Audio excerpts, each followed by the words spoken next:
Hey you guys, it's me Rachel here with Senza Tempo Cane Corso. Wishing you guys a Merry Christmas. Merry Christmas! And a Merry Christmas Eve.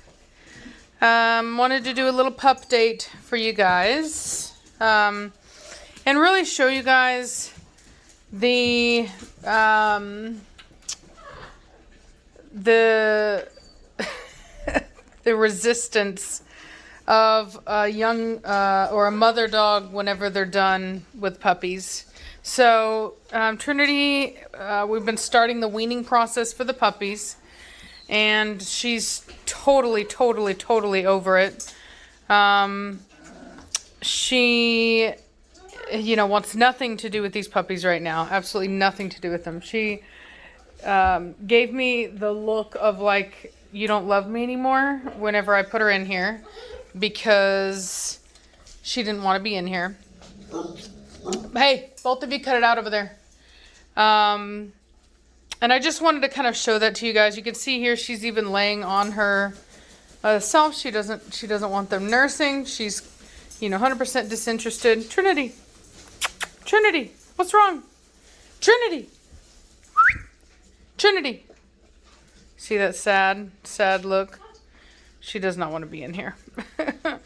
And I've shown it before with Blondie, but I always like to show people because there's always a portion of the community that has a different idea, a misconception about mother dogs and how they feel about their offspring. And I think that it stems from just generalized thinking that all mother animals are the same, and it's not. And so at a certain point, even within wolves, which is dogs are derived from wolves, there would be pack members that would be going out and they would be hunting, and they would feed off the carcass, and then they would come back, and the puppies would then lick the mouths of all of the pack members, and those pack members would then regurgitate pre-digested meat for the puppies. And so that's what these guys would be getting, very little milk at this point. And so the mother dog really, is designed to not, she's not meant to be that, the milking station. You know what I mean? She is primed naturally to want to kind of wean these guys. And most of them, they just don't want to be around them like that because they know exactly what that is. As soon as they get in, the puppies are just going to go wild on her. Now, for the most part, she is, oh my God, see, so that's why the blue collar boy, he was over at Taylor's. That's why he never learned, never, ever learned. Talk about coochie man. This is the coochie man. He never learned that milk doesn't come out of there. Never. He'll just sit there sucking on it like a pacifier. And so, it's how he got so skinny, is he would just latch onto there and just completely space out and forget about it all. But anyway, the only reason I have her in here is because, she does, need their help to kind of drain out what has collected, during the time that she's been apart from them. But overall, other than possibly once a day, they don't have any access to her because, you know what I mean? They'll just, they've got teeth. They'll get frustrated about the lack of milk. She will get frustrated with them trying to wean. Now, if I had, she would get frustrated with trying to wean them. And so, if I had a bigger setup where I had like the female in with the puppies and they were outside, and she had the ability to get away from them, that would make more sense, as it would be in the wild. The mother could move away, and kind of, they do this thing where they will mouth the puppies. They'll kind of push them down, and then run off. And so, if we had the space for that, then, we could do that. And she would in fact do that. She would, use her mouth and body language and vocalizations of growling to let them know, hey, this is not where you get your food from anymore. But because we don't have that, we just have our whelping box, and then we have our fenced-in backyard, but we don't have the puppies out there all the time. It's pretty cold right now. It's not safe for them to be out there right now. So because of that, this is, that's not a possibility for us. And so we only put her in here long enough for them to actually relieve her discomfort, because at a certain point, when they get too full, it literally is uncomfortable for them.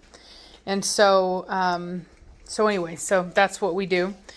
I tried to feed her earlier, and she really didn't want to eat very much. And I figured, well, I took a look at her, and I was like, she's pretty engorged right now. I bet you anything that she's pretty uncomfortable right now. So we'll go ahead and we'll let them drain her dry, and that way they get the added benefit of getting some more of her nutrients and antibodies from her milk.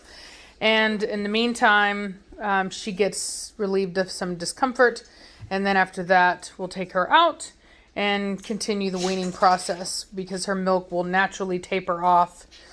And it would dry up completely if we had them off of her, but speaking from personal experience, it is a very painful thing to just abruptly stop nursing, because the body has to gradually adjust to production. And if not, then they get engorged, and that's super uncomfortable.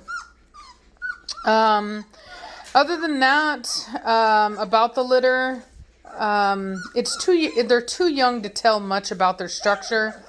So there really isn't much to see right now. I am going to breed Mad Mortigan. I've already bred him to Belladonna, and I'm also going to breed him to Velocity. I wasn't going to originally, because I was afraid of producing hyper-type puppies out of them, since they both have shorter muzzles. But I can see in this litter that Mad Mortigan doesn't have the genotype for really short muzzles.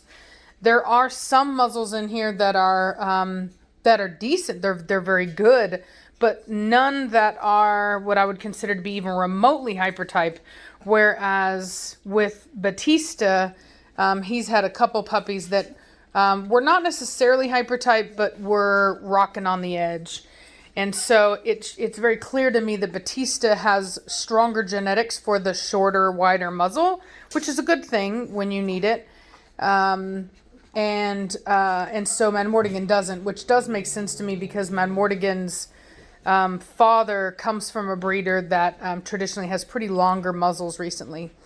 And so, in fact, this litter has muzzles that, I haven't seen muzzles this long since I bred Preacher and Cashmere. There's a couple on here that were like, wow, I haven't seen muzzles like that in a while. So, a lot of people like that, though, so it's really not a big deal. But for me, I'm trying to breed to the standard. And that's saying something, because Trinity doesn't have a long muzzle, and she does have the required underbite. So for these puppies to have such long muzzles really indicates that Mad Mortigan himself is kind of throwing a longer muzzle. So I am going to go ahead and put him to Velocity. We'll see what happens. And as I've talked about before, every time I do a breeding and I keep a puppy off, it's always a prospect. So I'm always trying to keep back the best genetics I can. And every dog is going to produce differently with different pairings. So you can put, let's say hypothetically, we put Batista to Velocity this time. We put him to Blondie, and we also put him to Belladonna. And we have offspring from all three of those breedings to keep back, and we'll keep back the best of those dogs. And then out of this breeding here, we bred Trinity to Mad Mortigan. We also bred Belladonna to Mad Mortigan, and I'm going to breed Velocity to Mad Mortigan. And of those, I'll keep back the best, and then we'll kind of wait and see. And I may not keep all of them, you know what I mean? So we'll just have to kind of see, because sometimes pairings they're just not a good pairing. They don't really produce the best offspring. So the best match for Madmortigan may not be Trinity, or it may not be Belladonna. What I can say about this litter, and keep in mind they are super young, so me saying this is really kind of silly because it's way too young to tell. But I will say that when I look at a Batista litter, I usually see much better, much more exaggerated rear angulation at this age. There are some puppies that I've seen in here that look like they have pretty good rear angulation, but it looks a lot more like a Preacher Cashmere breeding than anything that I've produced recently. So they're not bad, but they're not as as profound as, say, what I was getting so far. So having said that, like I said, there is no guarantee. Litters mature at much younger, much different rates. These puppies are way too young to even be thinking about structure. So this is just my own ramblings. It doesn't mean anything at this point. So don't take what I'm saying at I'm just literally, sometimes this is more like a diary for me. You know what I mean? It's more just notes. I'm just speaking off the cuff, just basic observations, and sometimes it means absolutely nothing. And so in this particular case, I'm saying it doesn't mean anything. Now, it could end up being true. It could be that this litter has less angulation, but it's really too young to tell right now. I'm just observing. So, and like I said, every litter is going to mature at a different rate. These guys, I would say, particularly had a rough start, and so I had kind of noticed that their growth was a little bit slower, which would make sense considering all things taken into consideration. So I'm not surprised by that. But I will say that what I do really like about this litter that I can see so far is that there are some puppies that have Madmortigan's head, just beautiful, beautiful head pieces in here, and that's really cool to see. So, but nonetheless, it's a wait and see kind of thing. I'm going to go ahead and I'm going to let them drain her. She's actually starting to relax now. She didn't want to be in here, but she is now. And like I said, that initial, when they haven't nursed for a while, it gets pretty painful. And even whenever they very first start nursing is extremely painful. Like I said, speaking from personal experience. So I think she's finally starting to relax a little bit and kind of letting them do what they need to do, which will help her out in the end. So I hope you guys are having a Merry Christmas. Oh, another side note. I got really good news today. The import male that I have been waiting on to see if the female is pregnant, she was confirmed pregnant today. They were going to take her on the 28th, but they took her today because she was already kind of showing, which is a very good indication that it's going to be a big litter. So that makes me really happy because that means more selection. I have first pick male on that litter, and Reese and I, when she found out that I was getting something off of it, she wanted to go ahead and do a co-own on it, which I was not opposed to. And so he's going to be a co-own, basically meaning that he will live with me, but both of us will have access to him. And if we want to show him, we'll split the cost on that. And if we stud him, everything gets split 50-50.